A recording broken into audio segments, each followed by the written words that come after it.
your energy. Hindi aksidente na napindot ang video na to. Kung ikaw ay Capricorn, Sun, Moon, or Rising at ito ang lumabas sa feed mo, maaring may mensaheng kailangan mong marinig sa tamang oras. Bago tayo magsimula, huminga muna tayo ng malalim. Isara mo sandali ang iyong mga mata kung ligtas gawin. Huminga, papasok at dahan-dahang ilabas. Inananyahan ko ang liwanag ng may kapal ang ating mga guardian angels, spirit guides at mga energying naglilingkod lamang sa pinakamataas na kabutihan. Naway ang mensaheng ito ay magsilbing gabay, hindi pananakot, naway marinig lamang ng bawat isa ang mensaheng para sa kanila.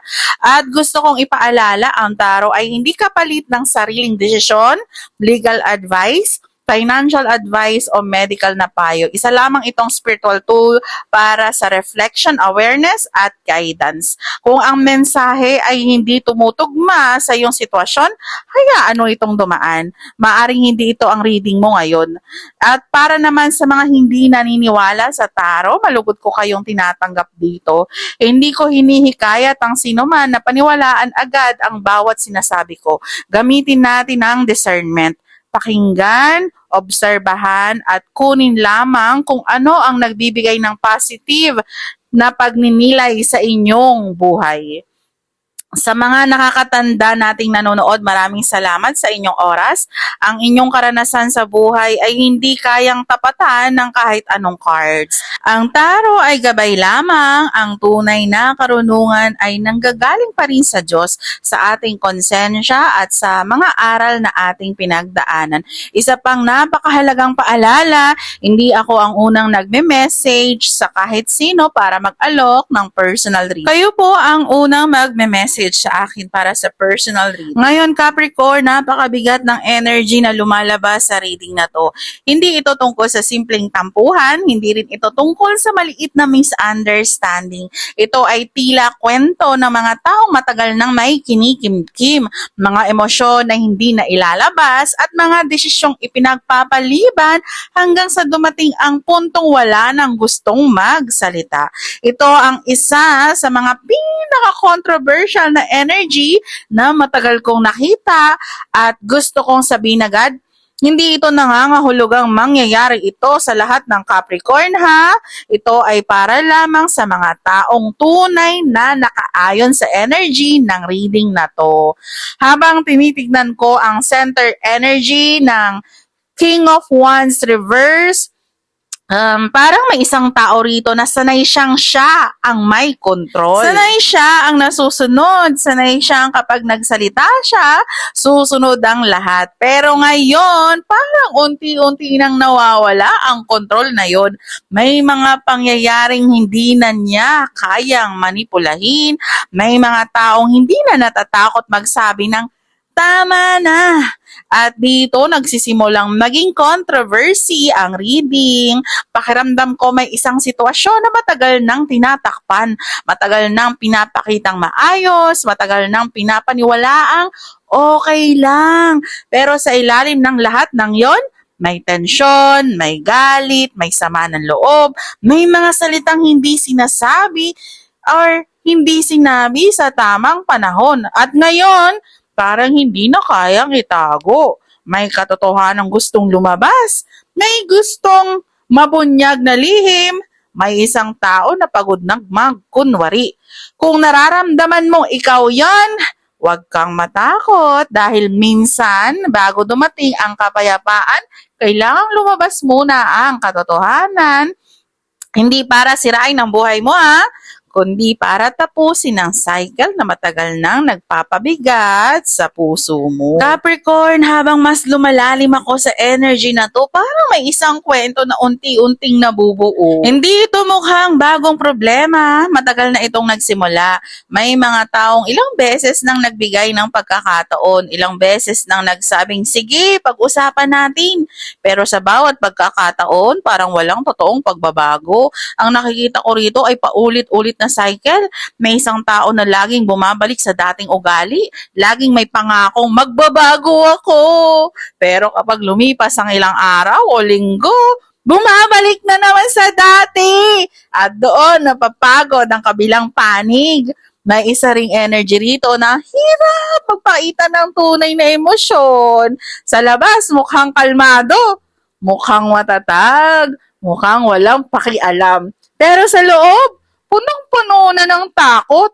Takot masaktan, takot mapahiya, takot aminin nagkamali. Minsan, hindi galit ang dahilan kung bakit tahimik ang isang tao. Minsan nahihiya lang siyang harapin ang katotohanan. May isa pa akong napapansin. Parang may mga salitang nasabi noong nakaraan na hindi na mababawi. Isang pangungusap lang. Pero habang tumatagal, lalo itong sumasakit. Alam mo yung pakiramdam na parang hindi ko makalimutan ang sinabi mo? Kahit humingi ng tawad ang isang tao, may mga salitang nananatili sa puso at yon ang energy na lumalabas dito. Hindi ito tungkol sa isang away lang. Parang naipon na ang lahat. Mga hindi na pag-usapan, mga tampong hindi naaayos, mga pangakong napako, mga lihim na itinatago at ngayon, parang wala ng espasyo para itago pa ang lahat. May isa ring mensahe para sa ilan. Kung ikaw ang laging nagbibigay, laging umiintindi, laging nagpapatawad, pero pakiramdam mo ikaw lang ang nauubos, maaaring panahon na para tanungin ang sarili mo. Pantay pa ba ang relasyon na to? Hindi lang ito tungkol sa love life ha. Pwede rin ito tumukoy sa pamilya, kaibigan, kasosyo sa negosyo, o kahit sino na paulit-ulit kang hinihinga ng oras, lakas o suporta, pero kapag ikaw na ang nangangailangan, tila wala silang maibalik. At gusto kong ipaalala, hindi selfish ang maglagay ng healthy boundaries. Hindi masama ang piliin ng kapayapaan, hindi rin kahinaan ng paglayo kung paulit-ulit kang nasasaktan, pero bago ka gumawa ng malaking desisyon, humingi muna ng gabay sa Diyos, makinig sa iyong konsensya at huwag pairalin ang emosyon sa init ng sandali. Dahil may mga pagkakataon na ang katahimikan ang mas makapangyarihan kaysa sa pinakamalakas na argumento. At sa susunod na bahagi, may isang energy ng pagising at malaking realization na lalabas. May katotohanang hindi na kayang itago at maaaring ito ang maging turning point ng sitwasyong ito. Capricorn, ito na ang bahagi ng reading na talagang nagpahinto sa akin. Habang tinitignan ko ang kabuang energy, pakiramdam ko may isang malaking wake up call na paparating. Hindi ito para takutin ka. Ito ay para ihanda ka. May mga pagkakataon sa buhay na akala natin kontrolado pa natin ang lahat. Pero darating ang sandaling ipapakita ng tadhana ang katotohanang matagal na nating iniiwasan. At yon ang energy na nakikita ko rito. May isang tao na hindi na makakatakas sa consequences ng sariling mga desisyon. Hindi ito karma bilang parusa, mas nakikita ko ito bilang natural na bunga ng mga piniling gawin noon. Kung nagtanim ng tiwala, pagkakatiwalaan. Kung nagtanim ng panloloko, maaring mawalan ng taong naniniwala. Kung nagtanim ng respeto, babalik ang respeto. Lahat ng ito ay paalala na ang bawat kilos ay may epekto. May isa pa akong napapansin. Parang may dalawang tao na parehong naghihintay kung sino ang unang magsasalita.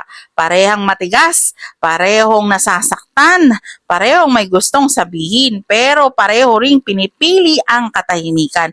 At habang tumatagal, lalong lumalaki ang distansya. Hindi lahat ng Capricorn na nanonood ay naghihiwalay. Para sa iba, ito ang simula ng mas mature na relasyon. Para sa iba naman, ito ang pagtatapos ng isang chapter upang makapagsimula magsimula ng panibago. Ang mahalaga, ano man ang piliin mong landas, piliin mo ang mas may kapayapaan. Ngayon, dumako na tayo sa angel cards. Relationship, napakaganda ng mensaheng dala nito. Ipinapaalala nito na ang bawat relasyon sa buhay mo ay may layunin. May mga taong dumating para mahalin ka. May mga taong dumating para turuan ka at may mga taong dumating para ipakita kung gaano kahalaga ang pagmamahal mo sa sarili. Kung may relasyon kang gustong mong ayusin, magsimula ka ng tapat at sa mahinahong pag-uusap. Kung wala na talagang kapayapaan, minsan ang pinakamalalim na pagmamahal ay ang marunong ding magpalaya. Kasunod nito ang child energy. Hindi ito palaging literal na bata ha. Para sa ilan, maaring may mensahe tungkol sa isang anak o mas batang miyembro ng pamilya. Para naman sa iba, ito ay tungkol sa iyong inner child. Ang bahagi ng sarili mong minsan nasaktan, hindi napakinggan, hindi naprotektahan at hanggang ngayon ay dala-dala pa rin ang mga sugat ng nakaraan. Minsan kaya tayo paulit-ulit na pupunta sa parehong sitwasyon, hindi dahil malas tayo, kundi dahil may sugat na humingi ng paghilom. Kapag nagsimula ang paggaling sa sarili mo, unti-unti ring magbabago ang uri ng mga taong naakit sa buhay mo. Capricorn, ano man ang pinagdadaanan mo ngayon, tandaan mo, hindi ka tinutukoy ng pinakamabigat mong pagkakamali. Hindi ka rin tinutukoy ng pinakamasakit mong karanasan. Bawat araw ay may pagkakataon kang pumili ng panibagong direksyon. Kung ang reading na to ay nagbigay sa'yo ng pagninilay, gabay, magpasalamat tayo sa Diyos, sa ating guardian angels at sa mga spiritong gabay na naglilikod lamang sa liwanag at kabutihan. Maraming salamat sa panonood. Kung nais mong mas maintindihan ang iyong life path at soul purpose sa pamamagitan ng iyong birth chart, available ang aking Book 1 PDF, Soul Purpose Discovery through Birth Chart Workbook at Book 2, Decode Your Birth Chart. Available din ang aking mga crystal bracelets para sa abundance, protection, love at success bilang simbolo ng iyong spiritual intention at personal na paalala sa iyong mga layunin. Kung interesado ka sa personal reading, siguraduhin ikaw ang unang magme-message sa akin. Hindi ako kailanman ang unang nagme-message sa mga viewers ko. Kaya mag-ingat po tayo sa mga posters at fake accounts. Hanggang sa susunod nating reading, maraming salamat, Capricorn. Ingatan mo ang iyong puso, ang iyong isip at ang iyong spirito. Naway sumainyo ang kapayapaan at liwanag. Again, this is Astro Luna Quest. Hanggang sa muli.